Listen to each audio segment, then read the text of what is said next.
Ko'pchilik talabiga binoan Asus TUF Gaming obzorlarini ham boshlaymiz. Bugun bizning oldimizda turgani bu TUF Gamingning eng budjet variantidagi monitorlardan hisoblanadi.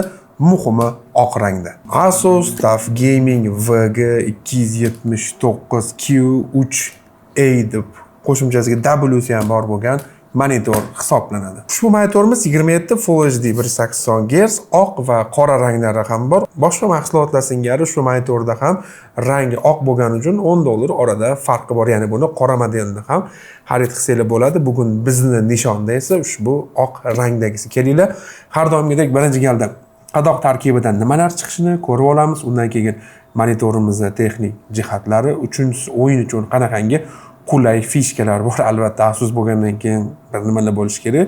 To'rtinchisi esa rang bo'yicha xususiyatlari. Montaj, color, grafika, 3D ishlarga ham bo'ladimi deydigan bo'lsak, so'ngida ushbu monitorimizning dizayni o'zi umuman olganda monitor haqidagi yakuniy xulosamizni siz bilan baham ko'ramiz.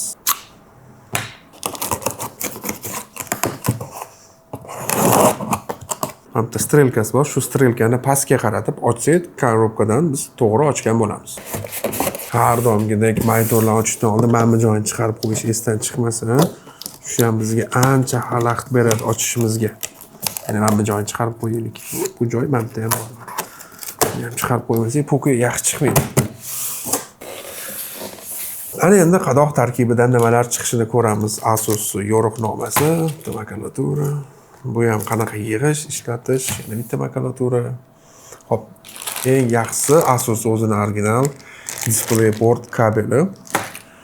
Albatta bizda pitaniya kabel yaxshi jihati, ya'ni Asus bo'lgandan keyin albatta blok pitaniyasini ham o'zining ichiga joylashtiribdi. Shuning uchun bunaqangi oddiy bunaqangi kabel orqali monitorimizni tokka ulayotganmiz. Hop, oyog'ini pastki qismi va oq rangda.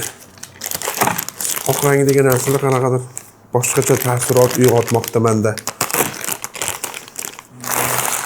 E'tibor beramiz, oyog'i juda ingichka, chiroyli. Bu ana seriya emas, boshqa narsa emas, haqiqatdan oq rang. Oyog'i. Kichkina bolchalarimiz bor, demak bizda qotirish kerak bo'lgan joyi ham bor ekan. Atyorka qani endi bizda? Atyorka berishibdimi, berishmabdimi? Mana tanasini ko'tarib turadigan qismi bizda. Bunday bilsak bo'ladi. O'zimizga ozgina orqaga bukishimiz mumkin, ya'ni ergonomik emas podstavkasi.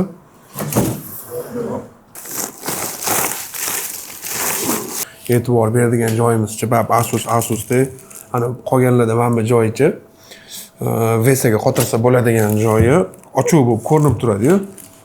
Bizda unaqa emas ekan. Mana bu joyiga maxsus rezina tiqib qo'yishgan ekan. Mana bu joyini ochsak, ochib ko'rdimmi? Rezinasini olsak mana bu joy ochilar ekan. Qo'y, shunga ham e'tibor berish. Demak, oyog'ini mana bu qismini oddiy qotirib olsak bo'ladi. Mana oddiy burab qotirib olamiz pastki qismini. Mana buni biz monitorimizga kirgizganimizdan keyin 4 ta qotiradigan joyi bor ekan. Atyorka kerak, Asus. Nima qilamiz? Dastavka qilib olasizlar. Yaxshi-hamki atyorka bor. Ushbu videoni ko'rayotgan bo'lsanglar, o'zi umuman hozirgi paytda buncha maqtagan brendda atyorka chiqmasa, shuncha bitta atyorka olib qo'yinglar o'zinglar uchun yaxshi. Men sumkamda o'rganib qoldim shu narsaga, atyorka olib yurish kerak degan narsaga. Asus-ku shunday qotiradigan variant borsa bo'lmasmikin? Qotirib olamiz endi. Birinchi monitorni kompyuterga ulaymiz-da, keyin texnik jihatlari bilan yaqindan tanishib boshlaymiz. Diagonali bizda 27 hisoblanadi tasvir o'lchami. Full HD 1920 ga 1080. Ya'ni 20 stali arzon bo'lsin, Full HD bo'lsin deb qidirib yurganlarga, qolaversa rangi oq bo'lishini xohlasanglar, Asusdan juda ham qulay narxdagi monitor desak bo'ladi. Ejo orqali bunaqangi qulay narxlarda xarid qilsanglar bo'ladi. Bunga sabab 20 stali Full HD 180 Hz li monitorlarni ham narxini solishtirsak, Asusda ozginagina qimmatroq. Buni qimmatligini o'zi boshqa sababi ham bor. Buni sal turib o'yin uchun fishkalarda ko'rib o'tamiz. Undan keyingisi bizda muhimi monitorimiz IPS matritsa, ya'ni xohlasanglar ish uchun ham, xohlasanglar o'yin uchun ham olsanglar bo'ladigan hozirgi kundagi eng universal matritsa hisoblanadi. Albatta IPS bo'lgandan keyin shu monitorimizda kontrast 1000 ga 1 Nisbat yorug'ligi esa bizda 250 kandela taqsim metr kvadrat. Shu monitorimizda ikkita HDMI 2.0 va bitta display port ham bor. Undan ham tashqari 2 wattdan ikkita stereo kolonkasi bor. Kolonkasini hali oxirida test qilib ko'ramiz, o'zingizlar eshitib ko'rasizlar. Ana endi o'yin uchun qulay fishkalar bilan yaqindan tanishadigan bo'lsak, birinchi galda monitorimizni o'zini dasturi bor. Ya'ni dasturni o'zini yuklab, monitorni bemalol nazorat qilishingiz mumkin. Albatta, o'yin uchun bo'lgandan keyin bu shu budjet variantidagi muhimi yuqori sifatda ranglarni ko'rishga yordam beruvchi monitor hisoblanadi. 180 Hz, qolaversa javob berish vaqti 1 millisekund hisoblanadi. Buni qolgan uncha taniqli bo'lmagan monitorlar bilan solishtirsak, o'sha kerak bo'lsa 300 Hz degan monitorlardan ko'ra Asus TUF Gaming'larning 180 Hz ligi ko'zga ancha mayinroq va yaxshiroq ko'rinadi. Bunga sabab turli juda ham zo'r fishkalar bor. Ular bilan tez-tez tanishamiz. Fishkalar juda ham ko'pligidan. Birinchisi G-Sync borligi. Bu Nvidia videokartali kompyuterlar uchun haqiqatan juda ham zo'r funksiya hisoblanadi. Bu juda ham ko'p monitorlarda bo'lmaydi. Bunga sabab bu o'zini maxsus plata bo'lib, monitor ichiga o'rnatiladi. Buni ham Nvidia ishlab chiqaradi va buni alohida sotadi. Xo'sh, bu nima uchun kerak? Misol uchun kompyuterda 300 FPS bergani bilan monitor 180 ko'rsatadi, to'g'rimi? Ikkalasining o'rtasidagi kadrni silliqroq qilib beruvchi shu vazifani bajaradi. Adaptive Sync, AMD'ning FreeSync Premiumlari u tekin hammasi o'zi. Shuning uchun monitorlar bemalol u funksiyalardan foydalanish mumkin. Buni afzal jihati boyaga aytgandek $30-40 turadigan G-Sync bor ichida. U haqiqatan uni foydasi bor. G-Sync ishlatib ko'rganlar marhamat kommentariyada o'z fikringizni yozib qoldirishingiz mumkin. Boyaga aytgandek albatta FreeSync Premium ham bor. Shu Adaptive Sync texnologiyalarini ham qo'llab-quvvatlaydi. Undan tashqari bizda o'yin uchun ajoyib Gaming Plus bor. Buni menyuni bosgan paytimizda har xil o'zini funksiyalari bo'lim-bo'lim qilib qo'yilgan. Gaming Plus. Birinchisi Crosshair, ya'ni parsel chiqarib qo'ysanglar bo'ladi. O'yinda, misol uchun Counter kabi o'yinlarda agar AWP kabilardan best parsel poylasanglar bo'ladi. Undan keyingisi timer yoqib qo'ysanglar bo'ladi. Ya'ni adashmasam 30 minutdan 90 minutgacha bu yerda bor.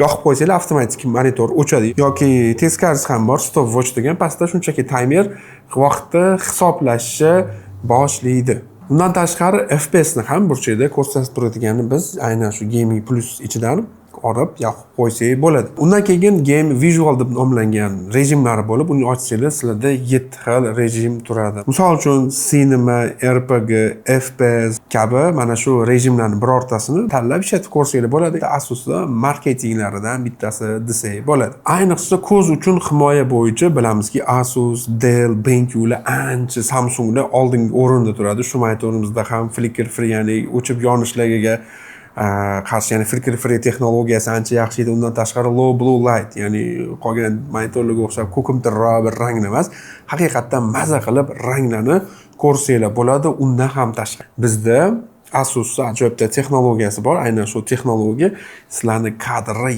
yana ham yumshoqroq, silliqroq qilib beradigan bu texnologiya hisoblanadi. Misol uchun ko'proq qorong'iroq o'ynaydigan bo'lsangiz, Shadow Boost bor, level 1, 2, 3 bor. Ya'ni qorong'ida ham yorug'roq qilib beradi monitor o'zi. To'rtinchisi rang bo'yicha fishkalar bilan tanishadigan bo'lsak, Jauna Hangano ko'p fishkalar yo'q. Hani sRGB, Adobe RGB, bir nima DCI P3 degan asosiy bu yerda rang bo'yicha xususiyat shundaki. Ya'ni eng asosiy hisoblangan bizda sRGB ni ushbu monitorimiz haqiqatan 99% qo'llab-quvvatlaydi. Shuni o'zi ham o'zi ancha zo'r degani budjet monitorlarga qaramasdan. Xo'p, agar montaj uchun, color uchun olsam bo'ladimi deydigan bo'lsanglar, aytgan bo'lardim. Albatta, olsanglar bo'ladi. Faqat shu professional dahshatlardan tashqari, hattoki istalgan Premiere Pro, DaVinci'ni o'rganmoqchi bo'lsanglar ham, o'rtacha darajada ishlatmoqchi bo'lsanglar ham bemalol shu monitordan olsanglar bo'ladi. Endi dahshatli rang xarakteristikasi yo'q, lekin kerakli bo'lgan o'yin uchun ham, montaj uchun ham, rang ko'rsatishlari, IPS, ya'ni flat ekran bo'lgani uchun juda ham mos keladi. Xo'p, dizayniga to'xtaladigan bo'lsak, birinchi keldi albatta men qorasini emas, aynan oqini obzor qilishimiz sababi, ya'ni hozirgi kunda oq mahsulotlarga talab kundan kun ortmoqda. Misol uchun naushnik, klaviatura, monitor, keyslar va bunaqangi oq monitorlar soni juda ham kam. Ayniqsa bunaqangi taniqli brendlarniki. Dizayniga to'xtaladigan bo'lsak, o'ng tarafga 4 ta knopka ham joystik ham joylashtirib qo'yishibdi. Bunga sabab joystik orqali biz menyularni chiqarishimiz mumkin bo'ladigan bo'lsa, pastda uni bekor qilish, undan ham tashqari 1-2 rejimlarini qo'yib qo'yishibdi. Xo'sh, Bu bir ikkisini ko'ramiz hozir nimaligini. Menimcha juda ham tezkor.